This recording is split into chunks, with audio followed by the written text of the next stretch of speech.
yo. Good evening, good evening, good evening. It's your host, Brian Forbes.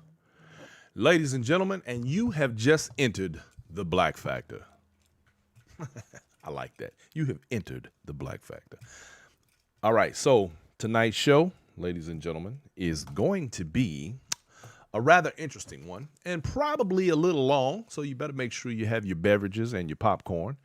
It's going to be very informative, and we are going to talk about what we're supposed to be talking about this month, Black history. And once again, this is the Black Factor. So, of course, we're going to talk about Black history like we do every single show, 365 days a year, or however many days that breaks down to it 3 times a week. But we're going to talk about it. And we're going to talk about some real irony, some really strange things that are taking place, historically speaking, and gives you a little insight as to where we are. We're going to bring history and marry it with the present and deal with how it's going to affect all of our futures. Stay tuned. Let's get it started, y'all.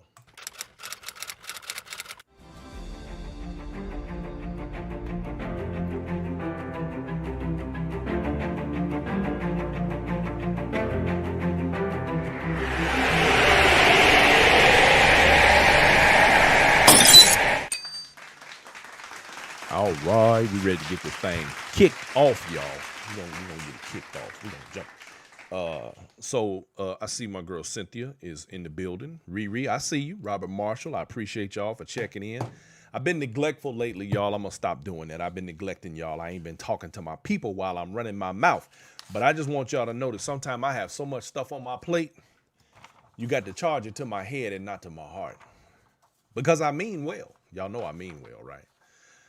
So this is the third day of BHM, Black History Month. Even though it's a Black History year, and it's been a Black History everything since the beginning of this nation. And we're going to talk about that specifically today. Now, before we get fired up and get this thing cranked up, because I'm not going to dilly-dally today. I'm not going to talk about all of the usual nonsense, political stuff. Because we talking about black folks this month specifically. So we're going to leave the white folks out. So if you white and you're upset with me, I'm sorry, but you're welcome to play along. That's all I can tell you. So don't forget, y'all, follow the page on Facebook, Twitch, Twitter, Periscope, Instagram, or YouTube. Join. Don't forget to hit my subscription button. Don't forget to hit your notification button. Don't forget to smash the like button. Don't forget to share the live, because this is live all the time. You can check out the reruns, though, y'all. Don't get it twisted. You can do that. My man John Sherrill in the building. I see you, my brother. CVS, C4L, Cavaliers for life. You can also check out the podcast on iTunes, Spotify, Stitcher, Amazon Music, YouTube, Google Podcast, and Radio Public.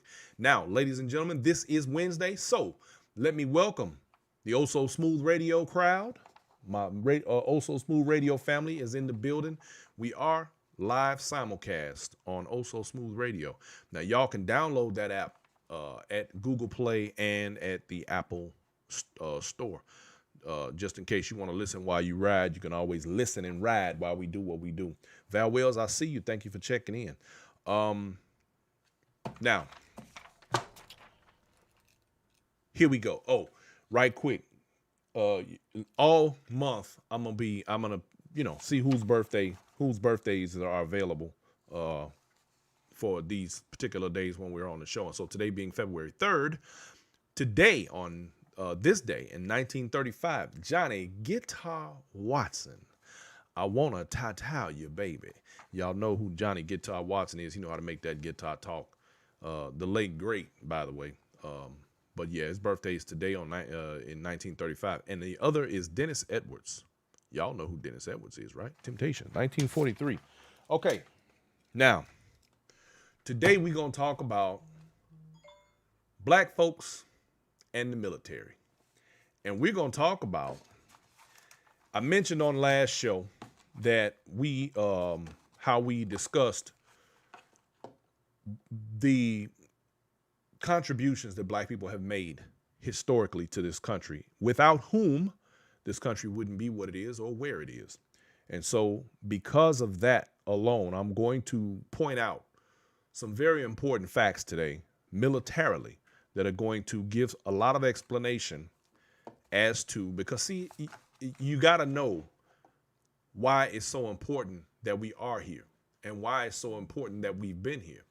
And I want you to understand that this show revolves around or gravitates toward the self-esteem of Black America, about making sure that Black folks clearly understand their true value in this country, regardless of our unfortunate need to be validated by our white brethren.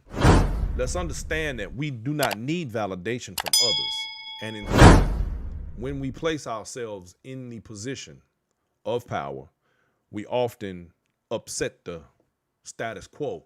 But so what? I think that we're going to have to come to a place where we stop backing up from that as time goes on and as we begin to move forward in this country. We're getting to a tipping point. There's actually really no choice. It's getting to a point where, the younger generation is realizing more and more. Regina Freeman, I see you. Thank you for checking in. Sophia Smith, thank you. So look, I'm gonna try not to dilly dally, because I'm gonna be honest with y'all. I got a lot of notes today, man. I got a little book here. Anyway, we're gonna talk about the Negro soldier. The American Black man has done his duty under this flag, whether or not this flag has protected him. And this began from the very first, what could be considered war in this country, and that would be the Revolutionary War. The question really is, and this is what I have to ask you, my audience, what is it that makes Black folks, makes us continue to lay down our lives on the field of battle and on these streets for freedoms that we do not enjoy, for the profiling, for the brutality, for the dehumanization, for all of the discrimination and all the other things that we've been subject to from day one. Yet we continue to try and prove to someone who is not interested in being proved to who we are, and what we're capable of. The thing is, and this is quite obvious at this point, they know what we're capable of, and this is the reason why the continuance for them to keep us underfoot is a necessity, because there's a fear, as Public Enemy would say, fear of a black planet. They don't want that. So we're going to look at some of these situations. One being on March 5th of 1770, right? Angry Bostonians, they confronted the British, ran up on British soldiers. You know how folks do. Hey, look, player, what you want to do?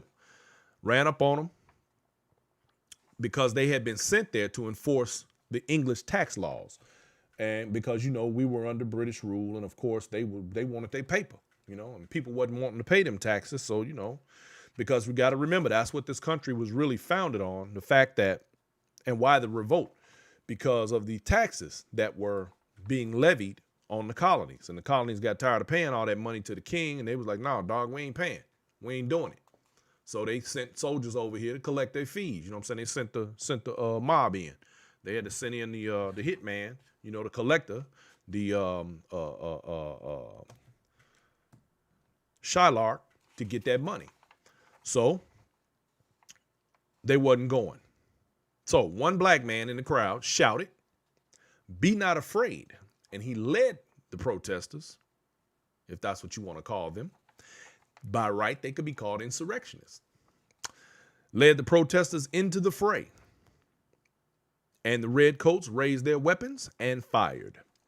And the very first person that they hit, and the very first person to die and lose their life in defense of these colonies, same colonies in which slavery was prominent, prevalent, and part of the fabric of what we knew America to be at that time. And the man who was killed was named Crispus Attucks. Now, he was an escaped slave also, by the way, and he became the first man that basically kicked off the war. Black man.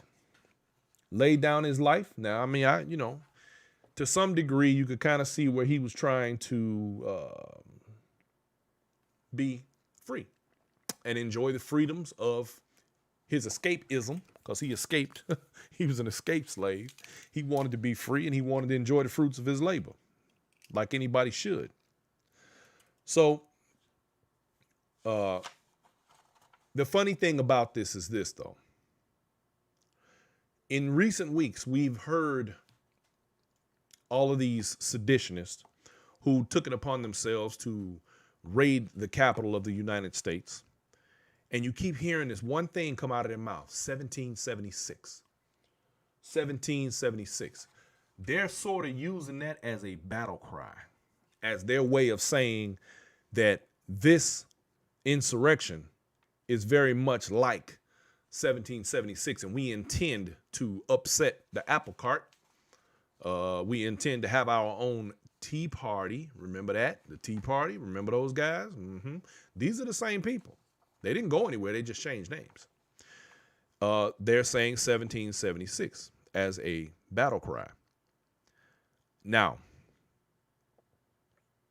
I wonder, do those same individuals know that without Crispus Attucks, who began that revolution, that they even would have a 1776?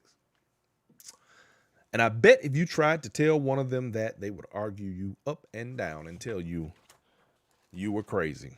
But of course, they always think that they're not racist. But we already know the story, because we know the very reason why the South had to maintain themselves the way they have, because without slaves and slavery, they had nothing. They did not have the wealth that America built during that time. It just wasn't a thing. So, the thing about this Revolutionary War was that there were actually slaves who fought in the war. They were slaves. And in fact, a lot of them accompanied their slave masters who were there and fighting in the war. And they fought just as diligently and valiantly as everyone else. But of course, they don't teach you that part in the history books. There's actually a monument there, and it is a tribute to the Minutemen, because that's what the guys were called who fought the Redcoats, who fought the British. They were called Minutemen, like a militia, and they basically were, a small army, a band of farmers and plantation owners and, people, period, who did not want to pay these British taxes. So if you were British and you were part of the British military, you're going to have to fight the people of this, or the thieves of this land, because we already know how they got here. They stole it.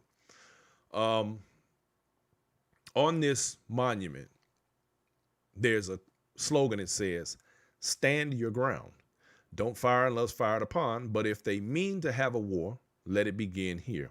And that was by a Captain Parker. Now, the very first words of that slogan, stand your ground. Now, that just kind of gives you a little bit of perspective on where these sort of things come from.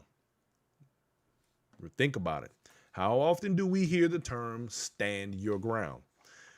Now, so far we have stand your ground. We have 1776. And what this tells you is that they continuously, in their anger of so-called supposedly losing their country, they keep referring back to these revolutionary times and terms as ways to maintain the status quo today. It's just one more of those things. Now, when George Washington took over the Continental Army, black men specifically were forbidden from enlisting when he went to call for volunteers. Now, why did he need volunteers? Well, it might be because they were losing, right? And that included free men of color, which there were many during that time, just in the northern states rather than in the South. Now, the thing is this. He made a decree, if you will. They said no boy who cannot bear arms, Negroes or old men who are unfit could enlist. And this was his mantra. This was his order. And he wanted, so basically what he was looking for was able-bodied white men to fight this war. Because, of course, in the ideology of what it is that they were supposed to be fighting for, well, they wanted it to look the way that it was supposed to come out. That's a funny thing.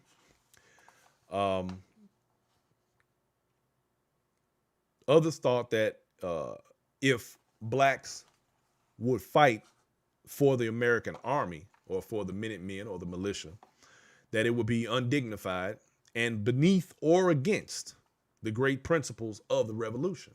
In other words, it wouldn't look right if you had people that you wanted to keep enslaved fighting your battles for you. You know, they had their chest stuck out, you know, that pride. I mean, we talked about pride on here before. In other words, no slaves can defend our freedoms because we intend to keep them enslaved. How are you going to have, now this is just one of the major hypocrisies that I'm going to point out over this evening from different situations, but this is only one. How are you going to have people that you intend to enslave or keep enslaved to fight your battles for you? And you're supposed to be heroic. But here's an interesting point.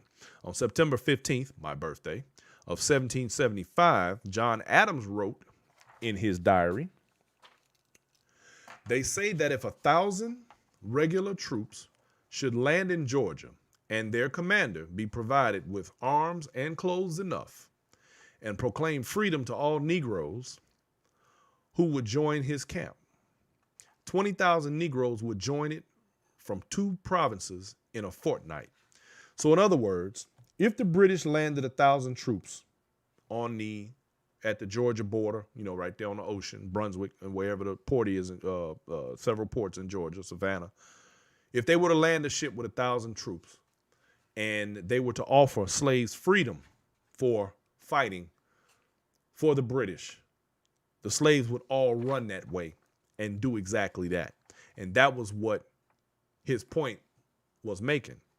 But the thing is that the English also knew this. And so the thing is, the governor of Virginia, British governor, Lord Dunmore, he issued a proclamation because they knew this. And he said that all Negroes who joined the royal forces would be free. Now, George Washington and the Continental Army kind of figured that's how things might go. Once that decree was ordered, you know, George Washington and the rest of them cats changed their mind real fast. Like, oh, wait a minute. we about to not only get slaughtered, we about to lose it all. It's about to be over. So, of course, George Washington changed his mind and he offered that in exchange for freedom of those who volunteered, that they could enlist and fight.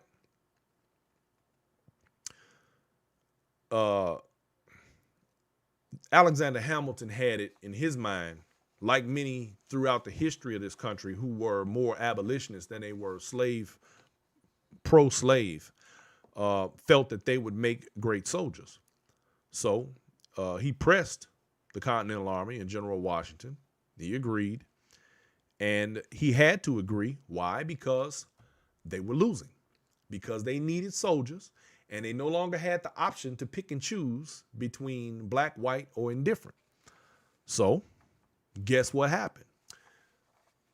Now, in this particular case, I ain't tripping on the slaves deciding to join up because they were fighting for their freedom, regardless of whatever indignities they may have to suffer outside of being free. The whole point here was, I'm joining the military so I could be free. The hell with all of the being proud and, we beat the British. No, I need my freedom. At least that's how I would have been thinking. I don't know. I ain't gonna tell you what they was thinking, because I don't know what they was thinking. I'm talking off the top of my head. But my question is, where's all these brave white men who's supposed to be out there helping George Washington to secure the country? That's what I want to know. Where they at? Where y'all at? Now, altogether, there ended up being 5 black units. And the most famous was the 1st Rhode Island Regiment. And it consisted of 130 plus soldiers. Now, at the Battle of Rhode Island, they proved to be more than worthy as they fought off the British soldiers, who had to have reinforcements called in for them 3 times. And all 3 times, they were defeated by the all-black regiment of soldiers. Now, here's the question. Why don't we hear about this in the history books? Why are these particular battles left out of the books? Because the last thing that they want is for black people to have any pride in having accomplished anything in America, which goes back to our discussion on Monday, where we talk about the accomplishments of black and the way this country was built and who built it. And in fact, if these people were not available to fight these wars, the real question becomes, where would we really be in these United States? Now, here's a real interesting tidbit, right? The slaves also fought behind enemy lines. So in 1781, the British commander, General Cornwallis, was about to fight a very decisive battle that he believed that he would easily win. But what he didn't know was that right inside his own dining room, there was a black servant by the name of James. He was mingling around amongst the officers who happened to be preparing for this battle. But what they didn't know, little did they know, that James was an American spy. So you could just call James the first James Bond. How about that? He was in there spying, collecting information. Yeah. So all of the information that he gave and provided to the Americans helped to defeat the English at the Battle of Yorktown, which was a very important battle, by the way. So let's just imagine if there wasn't a black servant walking around in the house of the enemy, collecting information right under their noses without them paying any attention whatsoever. Would that battle have been lost? See, these are the things that we don't get to hear about in the history books. The people who made these decisive moves and did things that benefited these United States, and the history of the contributions of blacks in the military that helped to form this country to be what it is, gained little to no attention whatsoever. And this is the way things truly operated. So after 8 years of war, America won its freedom. The idealists, as a result, were permanently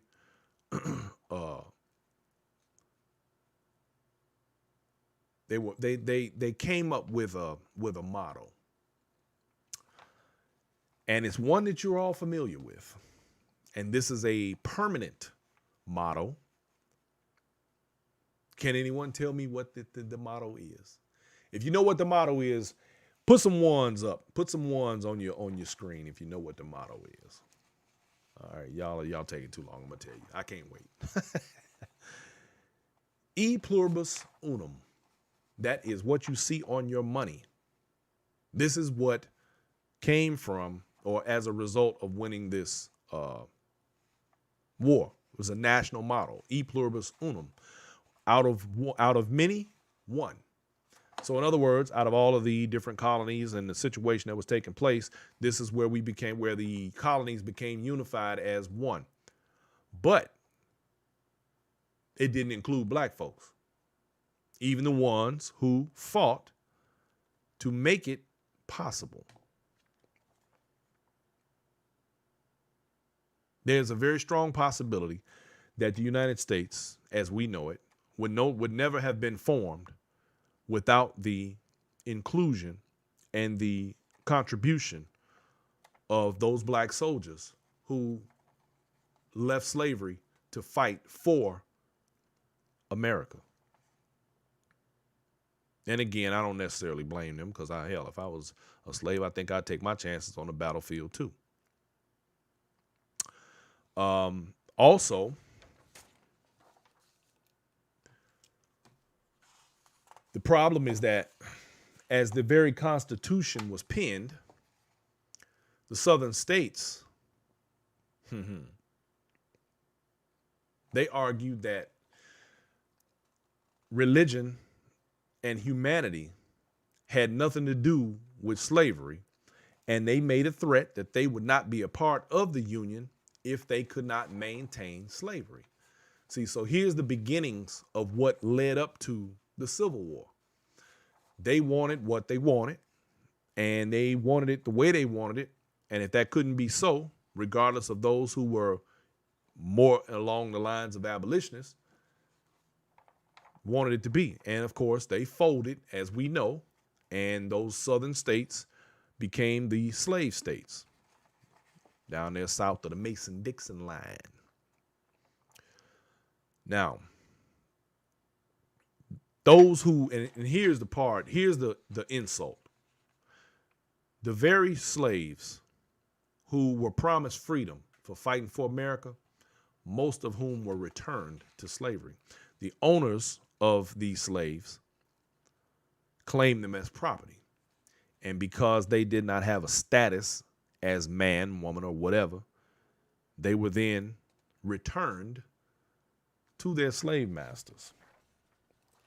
Now, how ungrateful is that? You have a group of people who helped to pull you out of the water to save your life, and you renege on your promise. But then are we surprised? These are the same people who reneged on all of the promises that were made to the indigenous of this country. Not one treaty that they have ever made has remained or stuck. So now we have moving into the Civil War because, of course, the southern states had a problem with with everything that was taking place, and the fact that you had people still trying to stop slavery.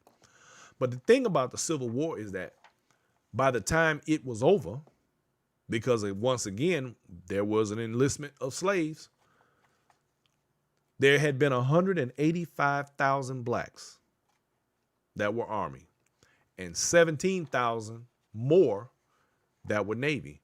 So we talking about 200,000 black folks without whom America wouldn't have won the Civil War.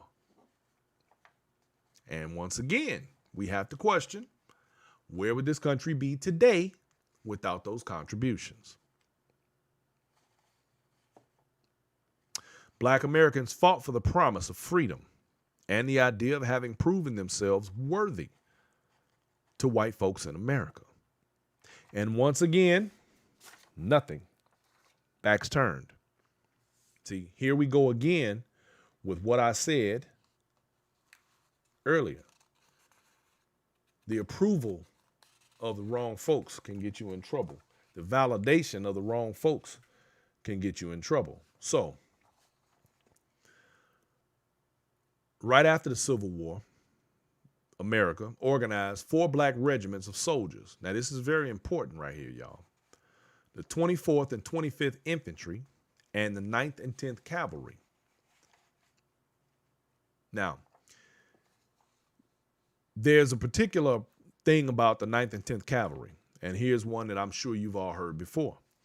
And because of their bravery and their dark skin, they got the title as Buffalo Soldiers.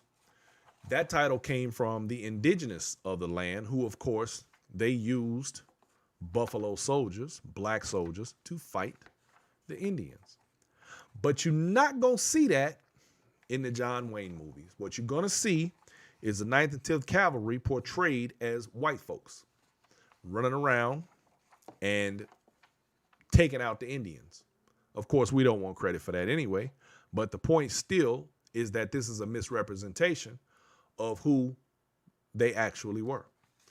This is a continuation of what will happen all the way through World War I and World War II. When you watch these movies where you see soldiers fighting all over the world and making heroic moves and doing all the different things that they're doing, you will see that these people are always portrayed as white.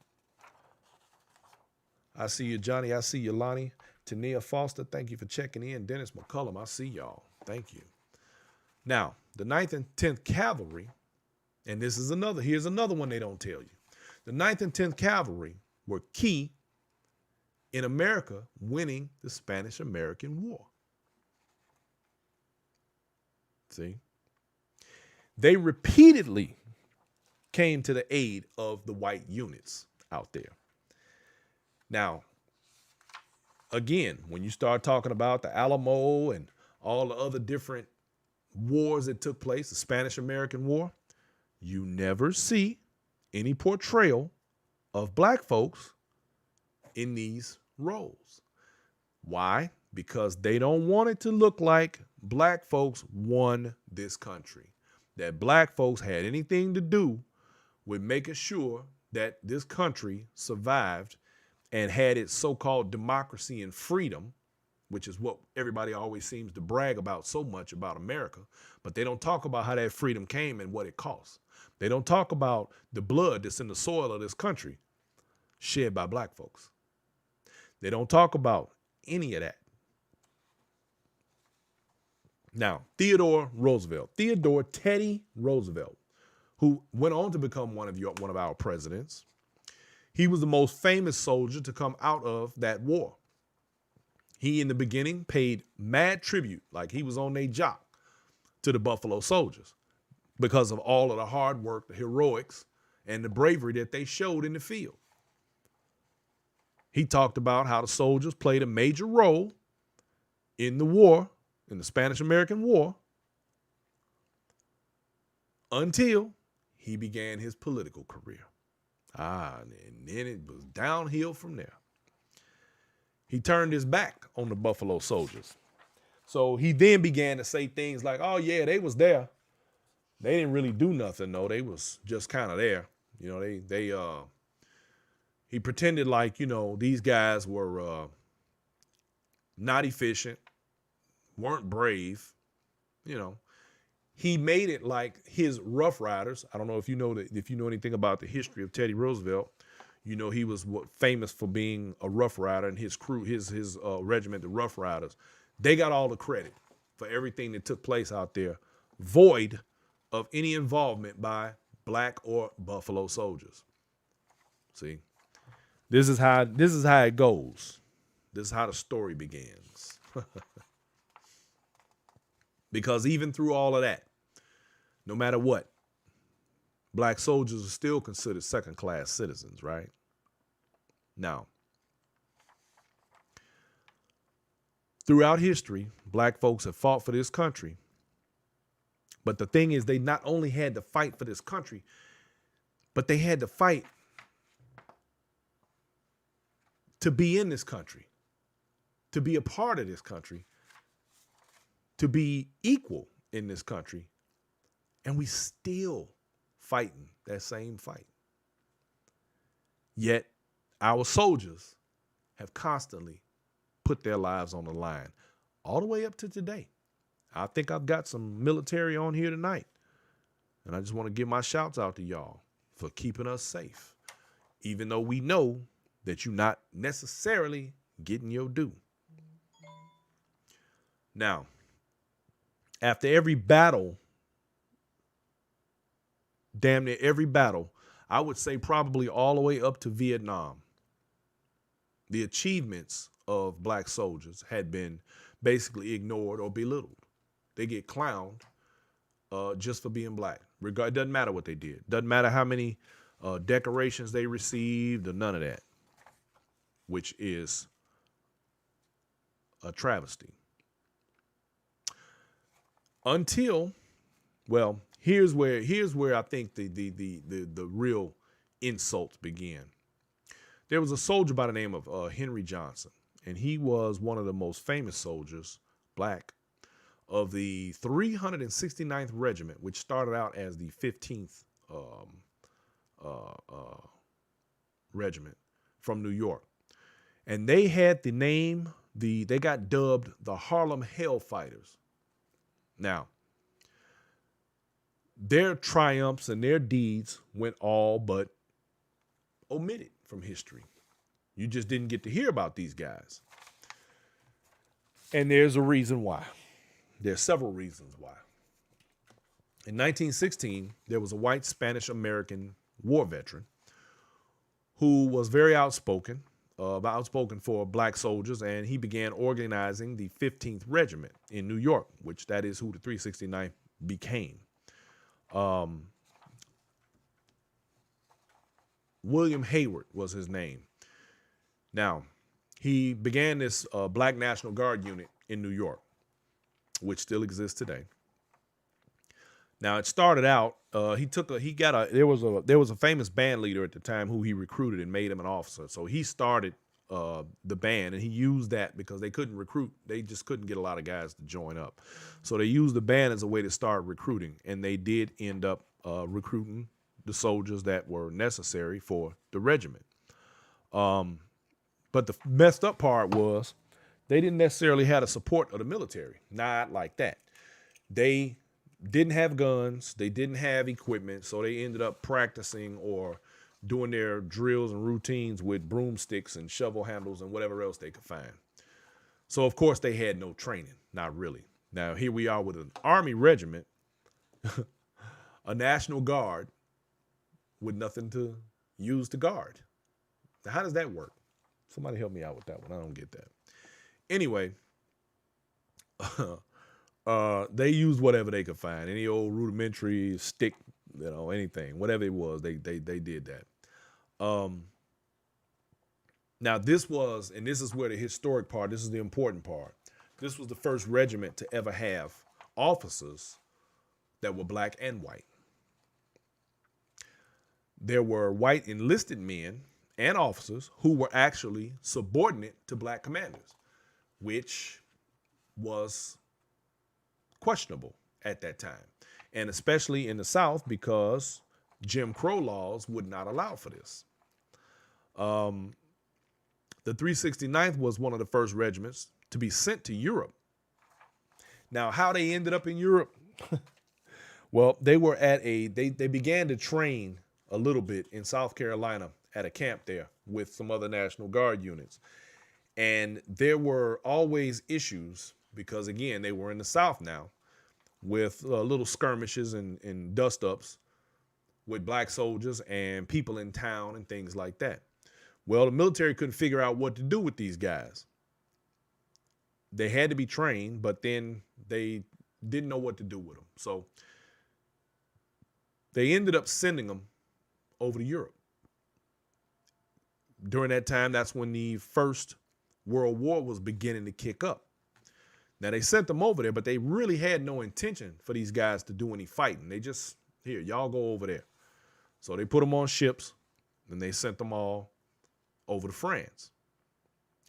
Now, and they were in Spartanburg, South Carolina, so they got, basically kicked out and sent to France. But they still weren't trained. And, of course, nobody thought they were going to ever see any combat, so nobody cared. During that time, they had really no intent of allowing any black soldiers to do any fighting, which is the exact same attitude that was harbored during the first two wars in America, Revolutionary War, the Civil War, and then, of course, with the Spanish-American War, nobody complained because, they were out in the middle of nowhere and, it was what it was. Now, the war breaks out in France, right? So Of course, they didn't want any black soldiers. They just figured, it was once again the same attitude George Washington had. It was during the other wars. It was like, yeah, well, we ain't gonna use no black folks. It's best that white people fight this war. We don't need no black folks. It looks bad. We don't want that. This is the attitude that the military had. And these are the same attitudes. And see this, and I'm saying these things, and what you have to realize is that the way black people are treated in America, it's not some sort of thing where somebody woke up one day and this is just the way things were. This is a long-running ideology and attitude that is ingrained in the fabric of what America is. And this is the reason why it continues to be the way that it is. And the reason why so many things have gone in the wrong direction for black people in America. The bad part is that so many black folks have bought into these narratives. Why? Because they don't know most of their history. No other group of people has had their history removed from them, their lineage removed from them. Black folks in America are a very special group because you can't name any other race, any other group of people, any other people from any other country who were involuntarily removed from where they were, placed in a foreign land, names taken away, languages stripped, and told what to do, and then had to survive all of that. We survived all of that. That within itself is amazing when you really think about it. Now, problem with the 15th Regiment, they had to fight both wars. What's the both wars when they got to France? The first one was they had to fight the war.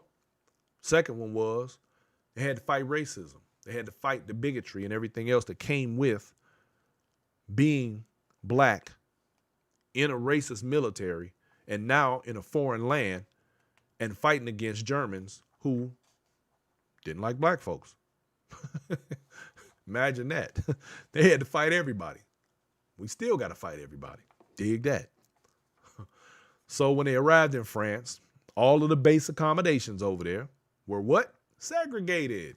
White bathroom, white water fountain, black bathroom, black water fountain. You know the routine. Most of the time they did manual labor. They dug trenches and fixed tires and, that sort of stuff. The mechanicals, little engineering type thing, help build roads and stuff like that. But one day, the French was in trouble. They were being bombarded. They were getting their ass whooped by the Germans. And they needed help. So there was a general by the name of Pershing. And he assigned 15th Regiment, 3,000 men to the 4th Army. So now these guys are actually about to go to war. But what's messed up, they still haven't been trained. They still don't use weapons, but they got to go to war now. Now they've been put on the front line because they were expendable. Cannon fodder. Let's stick them out there. Why not?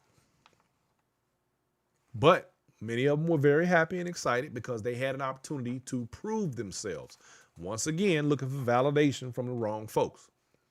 But they were happy to be able to go fight. For what? For America, for their country, for freedom and democracy that they don't even have at home. Isn't that amazing? What can you say about men who will go out here and fight a war against people for the safety, for the freedom, for the democratic process of America that they themselves cannot participate in on their own soil? Now they in France. That within itself is incredible. But these were the first black men to see combat in World War I. They was finally getting a chance to do their thing. But here's another crazy part. Because they were black, they didn't fight for America. They actually fought for the French. So the French literally gave them equipment, uniforms, and training that French soldiers got. America basically washed their hands of this entire regiment. They just was like, hey, y'all need some men. Here you go. Do what you do. So they put uniforms on them, gave them guns, and got them ready. They trained them. And it was said that the guns that they were issued were actually guns that had not been used. They were older guns since 1873. They had 3-round clips in them. And anybody who knows anything about guns knows that 3 rounds ain't going to do a damn thing for you. But that's what they were given. French equipment, French uniforms, French weapons, and French training. And they said that they literally, it was a good thing they didn't have training because they didn't have to unlearn anything that the Americans had taught them, and they could learn the French way, which they did. And they, in fact, were better at throwing hand grenades than the French because most of these guys had played baseball before. They had played in the sand lots and different, you know how black folks, we love to play baseball.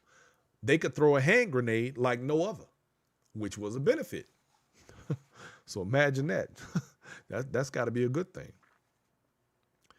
But in the middle of all of this, the United States government finally decided to give them a federal designation rather than a state designation. And that's when they became the 369th Infantry. The 369th Infantry, ready to finally represent America, although they were still in French uniforms using French equipment. So while under French command, they ended up becoming an actual infantry for the United States.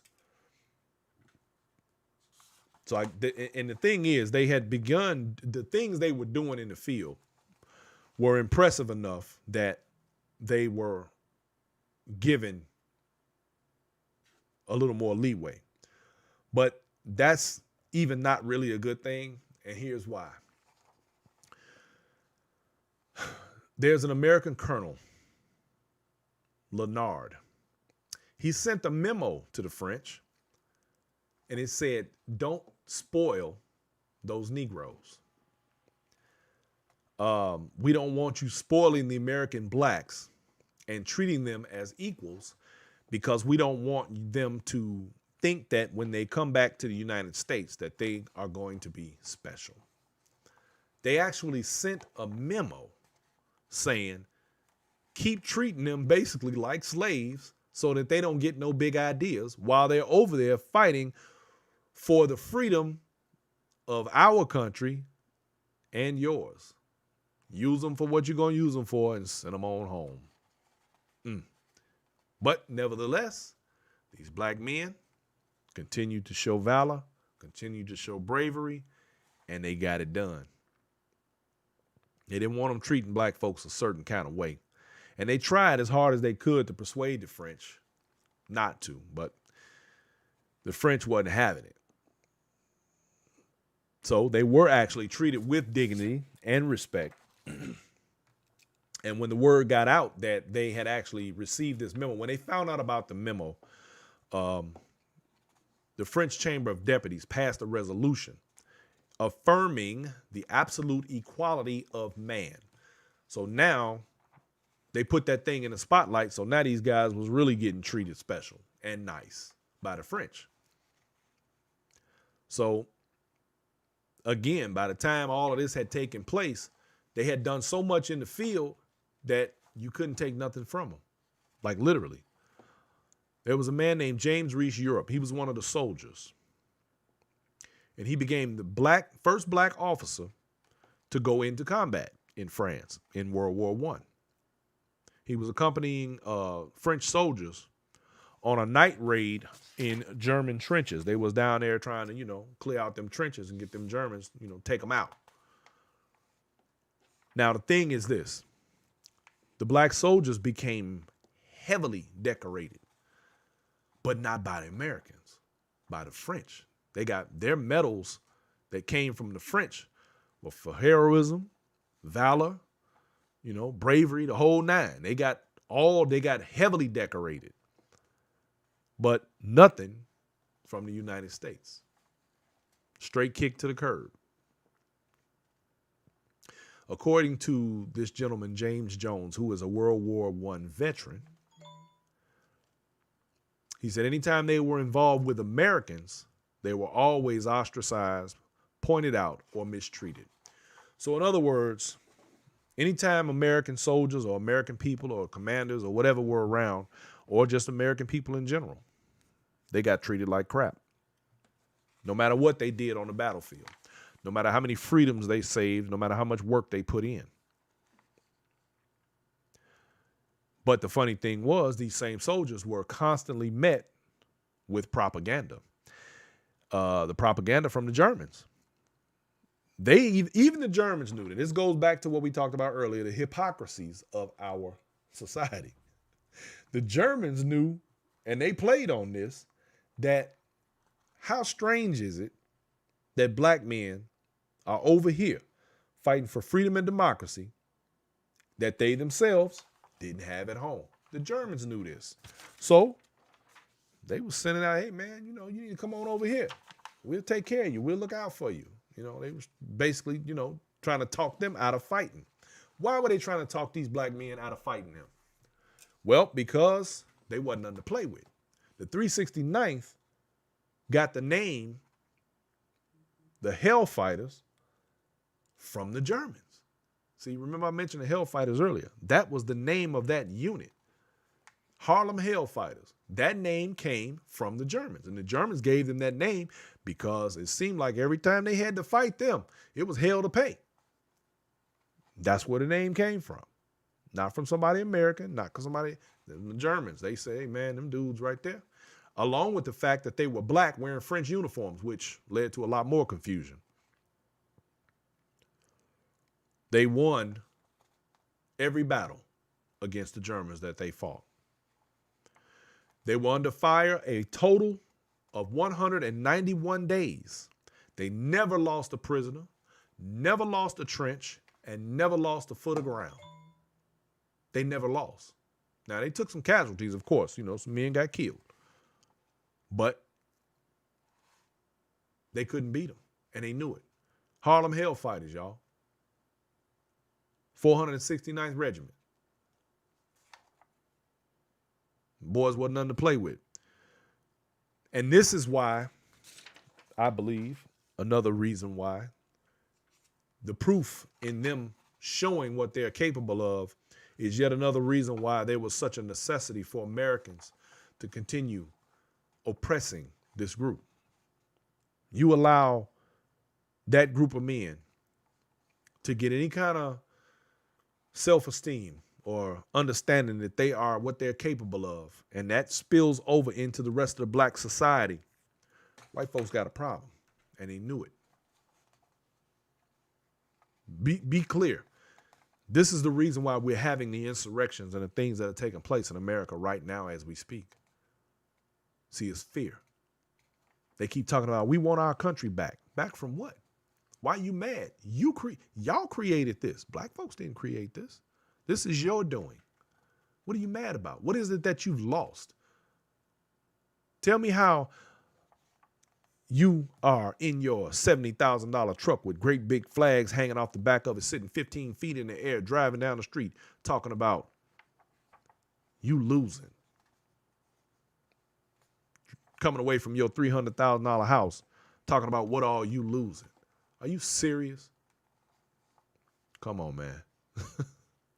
So anyway, when the 369th got back to New York, they were greeted well. And they also had proven that they were worthy of being treated like human beings, like real citizens. But after the parades and all of the accolades and things were over, needless to say, things returned to regular life. Regular old, everyday, back to the drawing board, type thing. And they were treated like second-class citizens, just like always. Dismissed, disregarded. Blew off. Now, the other thing is this. These men also, a lot of them couldn't get work. they suffered from what we now refer to as PTSD. That's not new. They just got a new name for it in recent decades. But please believe the things that these men saw wasn't nothing to play with. They saw some stuff now. So another one of the first that came from that particular regiment was that the very first black general, Benjamin O. Davis. I don't know if any of you have heard of him. I'm sure many of you have. Very first black general. There's a school named after him in Chicago and some other stuff. I think a street. But he was the first Army general, black Army general, and he was given command of the 369th. Now, that brings us all the way forward to World War II. Now, after everything that's been given from black soldiers in all the previous wars, all the bloodshed and all of the winning, black soldiers still had to fight just to be able to fight for a country that won't fight for them. Damn. That is amazing to me. And you think about the movies that we've seen in recent years. All of these black folks that did all of this stuff. And trust me when I tell you, the things that I'm telling you are only, I'm not even scratching the surface. I'm just dropping some gems in there so that you kind of get a feel for where we are and where we've been.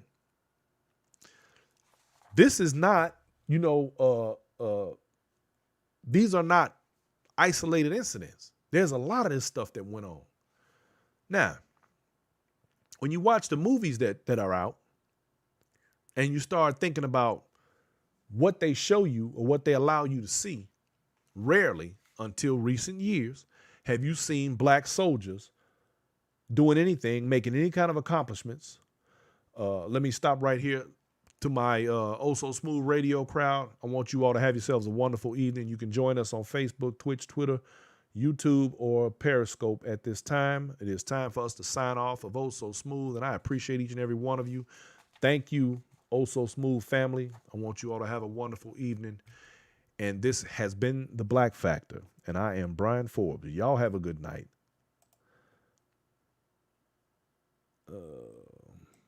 Okay, I'm sorry. Now let me carry on to the rest of my audience. So you got to remember that these movies never portray or give the proper information in regard to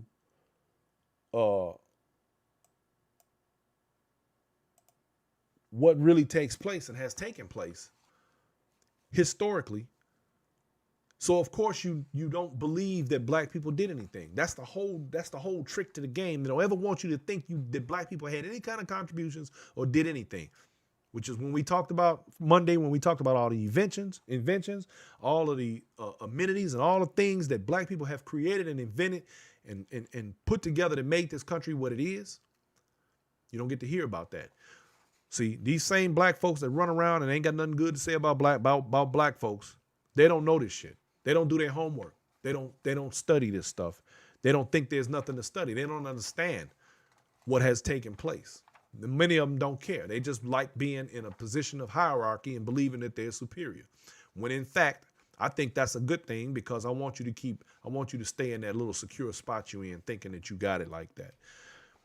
That's the best place for you. Good. While we continue to build and be stronger. That's a good thing. Keep thinking that. You won't see any heroes portrayed in the movie until you start watching the movies of Red Tails, Tuskegee Airmen, of course, same, group, two different movies, Men of Honor, Glory. They kind of give you some insight as to black men in the military. But by far, like most media, they don't give you enough information to offset the narrative that's been built for over a century about black people. It's just like how we sit there and, like I complain about some of these shows that come on that portray black folks in a bad light. And people say, oh, white people got movies that show them in a bad light too. But guess what? White folks also have movies that show them in a great light. And until recent years, we haven't.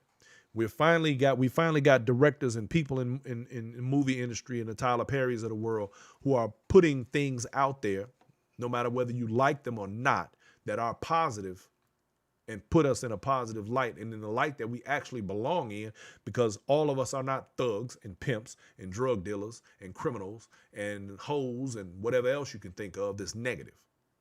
That's why these things are necessary. There has to be offset, because no one is any of those things. You don't get to put everybody in a basket and say this is what they are. That's not how the world works.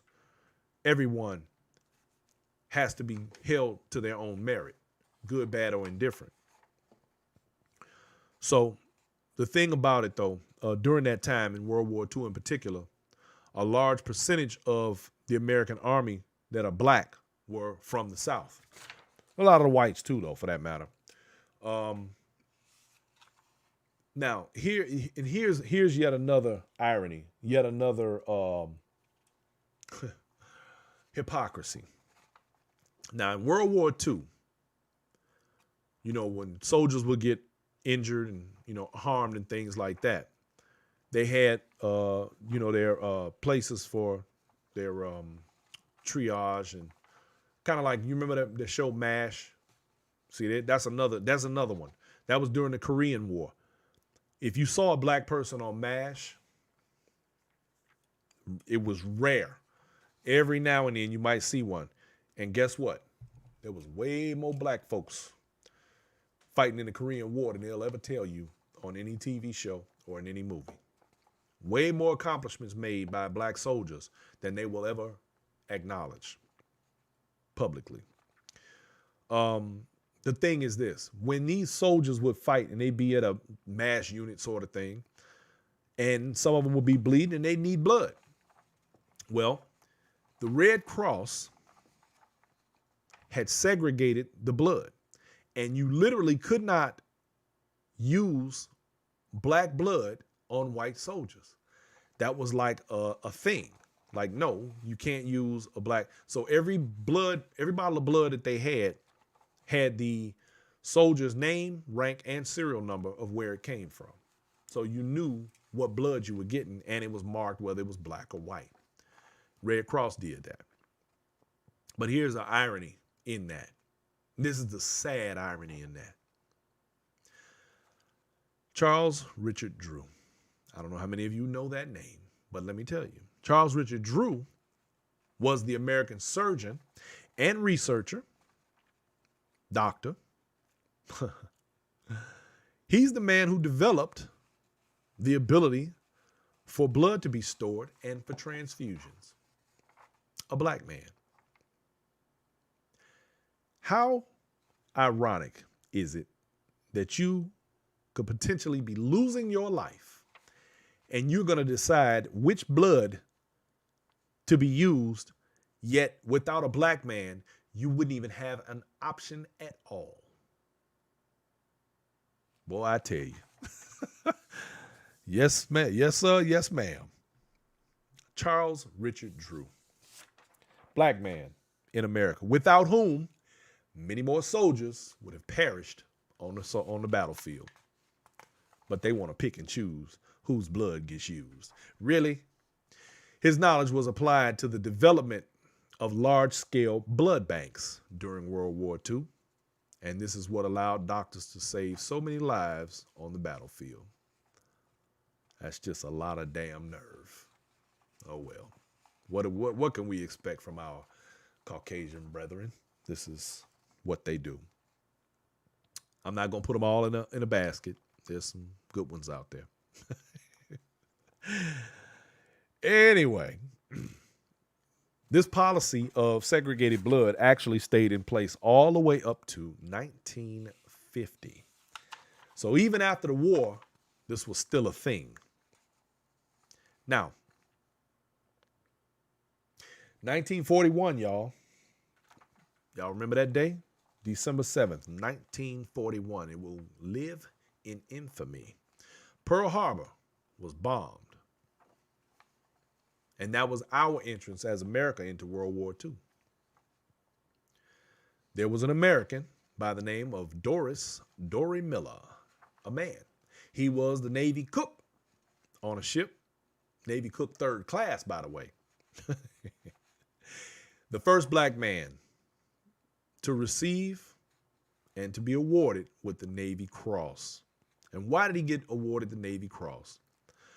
And every blue moon, if you're watching a Pearl Harbor movie, they will make reference to his character by showing a black man shooting an anti-aircraft gun. Got to pay attention to that stuff, though, because they're not going to point it out. The Navy Cross is the second highest decoration of valor in combat. Now, he attended to wounded soldiers, which included the captain of the ship. And then he manned an anti-aircraft artillery gun, for which he had never been trained. He didn't even know how to use it, but he was using it. Unfortunately, this soldier, this naval man, he was killed in action in November of 1943 while serving on another ship in a foreign land. So he lived 2 more years and was eventually killed in action. Now we got to talk about the famous Red Tails, the Tuskegee Airmen, the black pilots. The black pilots, who, by the way, are the only group who never lost a bomber during their escort overseas. The only fighter pilots who never, much like the 369th, never lost a trench, never lost a prisoner, never lost a foot of ground, never lost a bomber during their escorts. And the sad part was that all the while their identities were being kept secret because no one wanted to know that there were black pilots up there doing the job. Because, of course, their white counterparts would have been saying, oh, no, they can't do the job. They're not good enough. Kind of the same way white folks are real quick to tell black people what they can't do today. Kind of like the same people who, whenever they're angry at black people because they hate themselves so much, that they say, oh, you need to get a job. Bruh, you have no idea. There was a unit designated to the 442nd, which was an all-Japanese unit. Now, here again, we're going to talk about hypocrisy of America.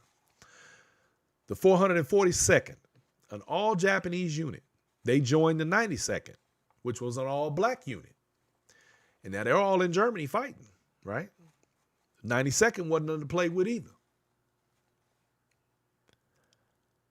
The part they don't tell you is that the majority of these Japanese soldiers in this unit were all recruited and volunteered from internment camps right here in America. Got to do your history. For those who don't know, let me fill you in.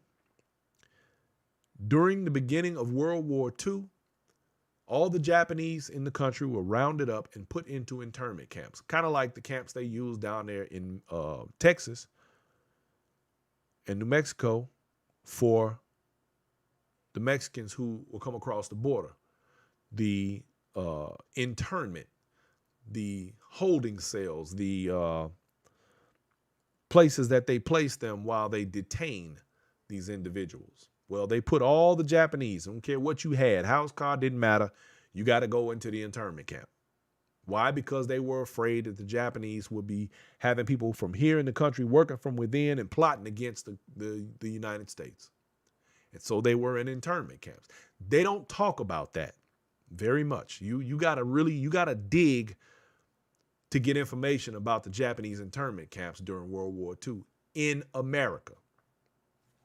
here's the irony. These same soldiers were the first unit. Now, this is the 92nd and the 442nd, black and Japanese. Now, at the time, they were all being commanded by General Patton. He there was the 761st was a tank battalion. And in fact, they also hold a record for being in the field for 183 days straight. Now, most other tank battalions, the white tank battalions, only stayed out between 10 and 13 to 15 days. This particular tank battalion was ordered to continue fighting for 183 days straight. See?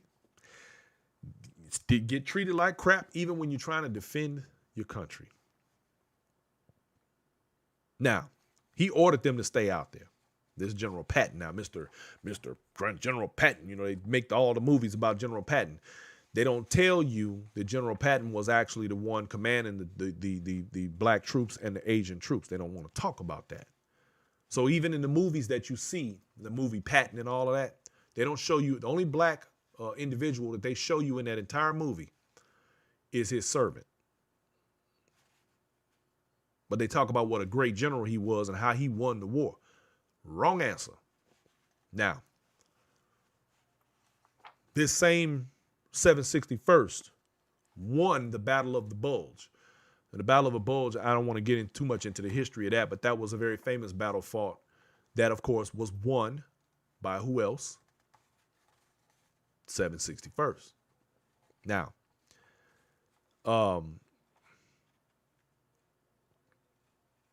the thing about this battalion was they were always on the front line and they always did their job. And they did it unapologetically and without complaint.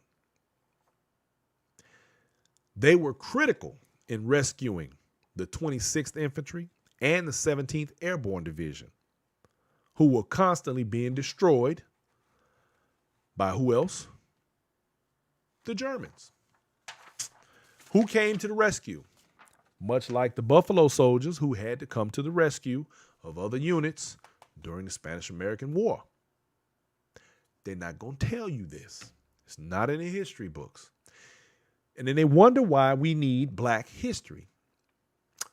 There shouldn't be black history, just like there shouldn't be white history. There should only be history, and it should be told the way that it actually took place, which would mean that these black soldiers would receive the proper accolades for their heroism and valor and the work that they put in and be treated as such, but not in America.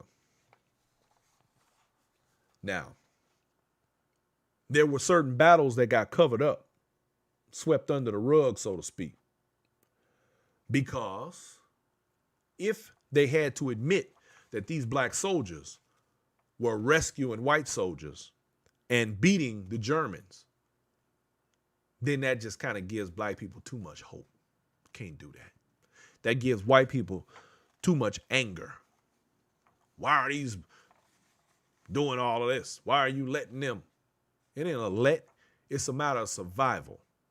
And it's a matter of understanding that so-called superiority is not what they have been led to believe that it is. Now, they wanted to cover some of this stuff up because they didn't want blacks and Japanese getting credit for liberating places and saving lives, including other troops, white troops. Can't let that be known. Now, here's the irony. The very first troops to arrive at a little place called Dachau. Does anyone know what Dachau is? Well, Dachau is a Nazi internment camp. It is one of those places where they were housing, holding, and exterminating Jewish people. Who were the first people there? Patton's army. Now, if you watch the movies, they'll show you how Patton and his army rode in, and they got all them white people in there. They don't tell you it was a 761st. All black and Japanese. Now, the funny thing is this. They didn't even know what they were. They didn't even know what it was when they first got there. They didn't even realize that this was a German internment camp. When they finally figured it out, the soldiers were told not to talk about it. Classified information. Why was it classified information? How do you explain to the world that a bunch of men who volunteered to fight in this war for democracy and freedom volunteered from internment camps to go and rescue some people from internment camps? That just ain't gonna fly. See the hypocrisy? Here we go again. These guys were taken out of concentration camps to fight in a war because they volunteered to do it. We want to fight for our country who keeps us locked behind cages. We're going to go fight for our country. But then we find another group of people locked in cages because of their country, and we're going to free them. That just don't look good on America. So, of course, they're going to keep that to themselves. It don't look good. They had to keep it a secret. They had to keep the fact that the 761st liberated a concentration camp out of a concentration camp.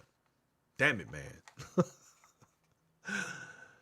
But of course, as soon as these soldiers returned to the States, they began being treated just like they had been treated before they went and freed a bunch of Jewish people and saved a bunch of white folks. And they come back to be second-class citizens once again in white society and rejoin the social order of America. Let me say this. I'm going to close here soon.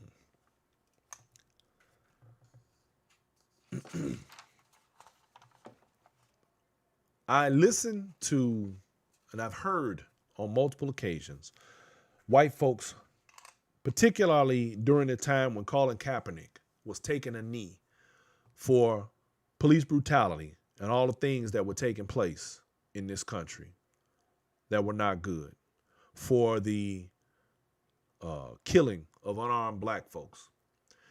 And proof that white people are not listening and don't care to listen because they're going to make it be whatever they want it to be.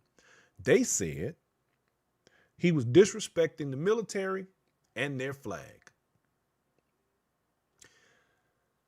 which was a lie to begin with, because that's never what he was doing that for. But they chose that narrative so that it would give them a reason to be angry. So it would give them a reason to push back against any black person who attempts to defend themselves or seek justice or equality for their people. See, the only time they get upset is when black people complain about the treatment that they're receiving, and we're then told how we're supposed to feel about the way we get treated. We're not supposed to be upset. Take that nigga and smile. That's what you're supposed to do. You're supposed to smile when they treat you bad. Otherwise, you're being insubordinate. Now, I had a guy say to me one day that Colin Kaepernick was being disrespectful to the soldiers and the flag, and his grandfather fought in World War II for the freedom for him to be able to do whatever he wants. Well, I took it upon myself to remind him my grandfather also fought in World War II. And in fact, the difference between my grandfather and his, although both soldiers in the United States military, when his grandfather came home, he was greeted the way a soldier should be greeted and treated the way a hero or a person should be treated after having fought a war for the freedoms of this country. My grandfather, on the other hand, was spit on.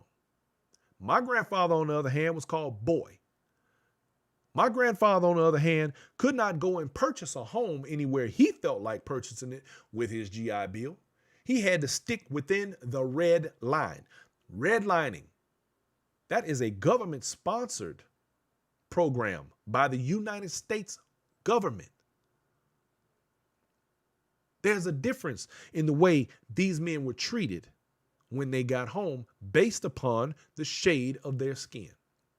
So what you can't do is come and tell me about nobody in your family, because my family fought in all of these wars. There's nothing you getting ready to tell me about how you are honoring or you think that this person is disrespecting your grandfather. As a matter of fact, you disrespecting my grandfather right now. And I'm definitely not having that because you don't know what you're talking about. See, that's that white privilege. That's that ability to talk sideways because you think you got the world figured out, but you don't know the other side. And if you ain't never walked in the shoes of a black man, let me tell you a little secret, baby. Do that and then come back and holler at me.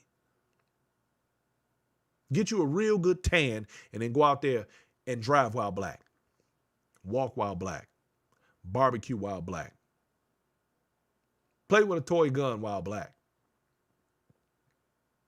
Sleep in your own apartment. Mind your own damn business while black. And see what that's like. Until you've done that, you have nothing to say to me about what's disrespectful.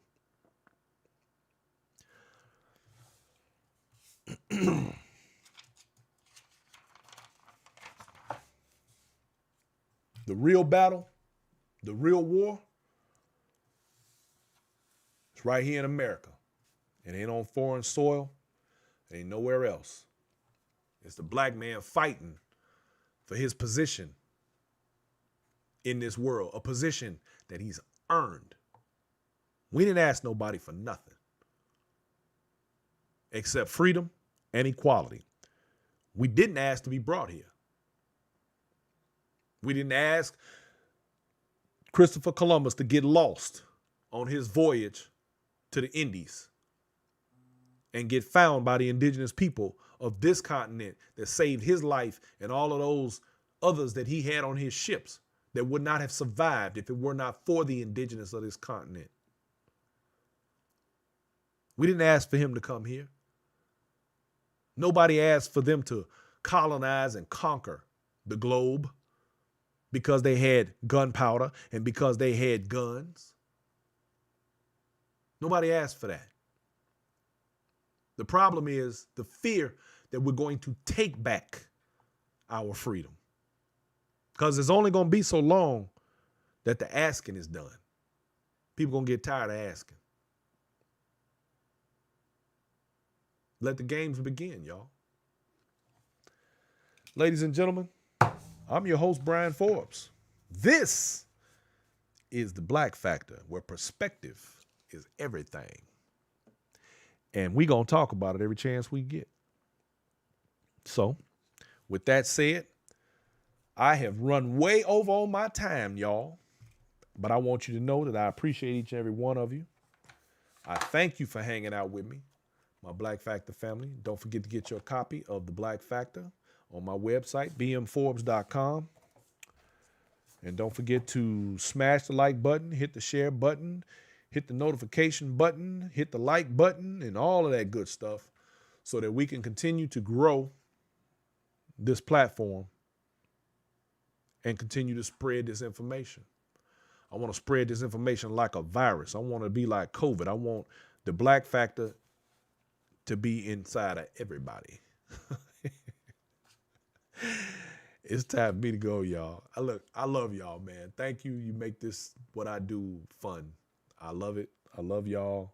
I want everybody to have yourselves a fantastic, wonderful, stupendous, supercalifragilistic, night. Love, peace, y'all.